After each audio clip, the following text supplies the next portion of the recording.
was this bottle of Prime worth the kidney I traded it for? Before I give you my verdict, let me explain what do these things, or more commonly known these days as electrolytes, do for your body. Hydration is key for human survival, and if your body does not get enough water, you die. And as a rule of thumb, you generally want to get about 0.03 times your body weight in terms of liters of fluids per day. And in my case, 2.5 liters or 2.5 of this bottle size per day. In order to ensure that your body does not actually pee out all the fluids that you drink to maintain good bodily function, there are things in your body called hormones in order to maintain and regulate your hydration status. And more importantly as well, there are some other factors that help to either up-regulate or down-regulate the ability for your body to hold on to water, particularly in this case, electrolytes. When we look at retaining water, then one of the most important minerals that you can find is salt.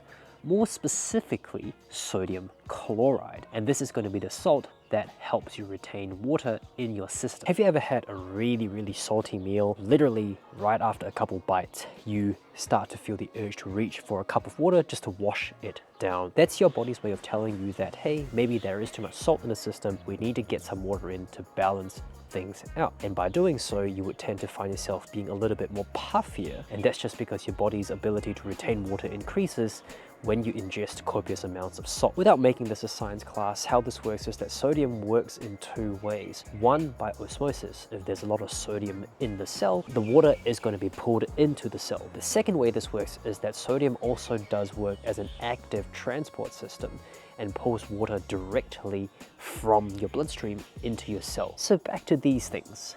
How do they all stack up? What's important here to note is that if you're someone who's super active and you sweat a lot, you need 1, water, but 2, also the right amount of salt, sodium, to make sure that you stay hydrated so that you can perform rather than going down the route of dehydration. There are a couple of researchers that have shown that sodium is actually more potent when it comes to hydration versus potassium, which does not always seem to be the most effective. Potassium does something, but not to the degree that what sodium can do. So how do these all stack up? Well, if you are wanting a very cheap and affordable way to make an electrolyte, chuck some table salt into your water and you will be good. However, if you want to get some electrolytes and get fancy with some flavors, I've currently been using N=1 and they seem to do a really good job. They are a local brand to New Zealand. Of course, there are other brands out there, things like LMNT, which are quite global, but these are all really good options. I'm not sponsored by N=1, however, hey, I'm taking sponsorships. Do people say that these days? So what about this thing here, Prime? The issue I have with Prime is that the potassium content is extremely high,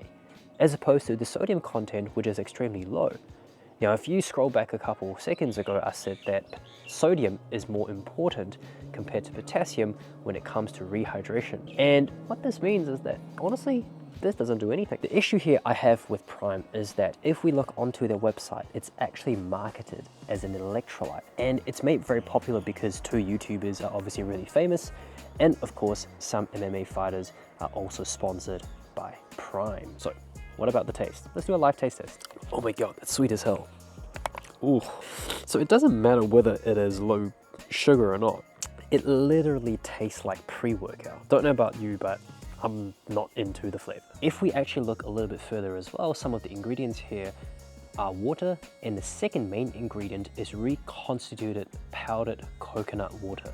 Look, if I'm gonna be paying $5, I could probably get coconut water for a lot cheaper and not just 500 mils. So, Prime, it's primarily bad. And if you want to make your own homemade electrolyte, get some water, get some salt. If, however, you want to get a little bit fancier, of course, there are products again out there like LMNT or N=1 that do a really bang up job, but this video helps.